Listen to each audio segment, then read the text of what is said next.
मला गावच्या लोकांची मी सर्वे केला बरोबर. तर लोकांची नस मला माहिती त्यांना कोणती काय हवंय काय नकोय याची ती काय जातात देवाकडे. मी देवाधिकांच्या पासून सुरुवात केली आणि देवाधिकांची गाणी केली.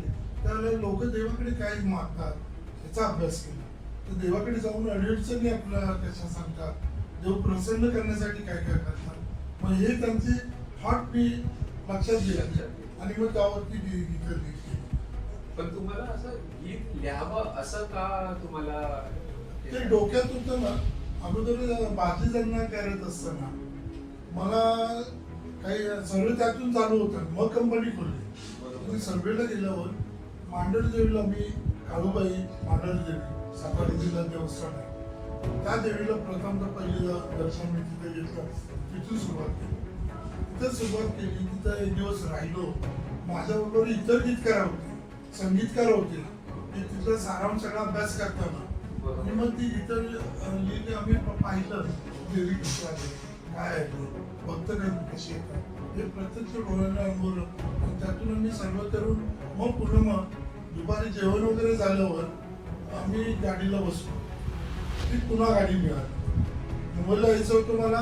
ती पुन्हा स्वारगेटपर्यंत गाडी मिळाली. स्वारगेटमध्ये बसताना येताना मला वेळ होता, गाडी गर्दी नव्हती आणि मी खिडकीला असं पडलेलं होतं डोळे झाकून असं एक 3 सीटच्या वाटल्यावर. आणि त्या देवीचा चेहरा माझ्या डोळ्यापुढून जाईल त्याला ते मला एक गीतं सुचत येईल आणि तीच मी तिकीटवरती गाणी गीतं लिहायला ती लिहिलं.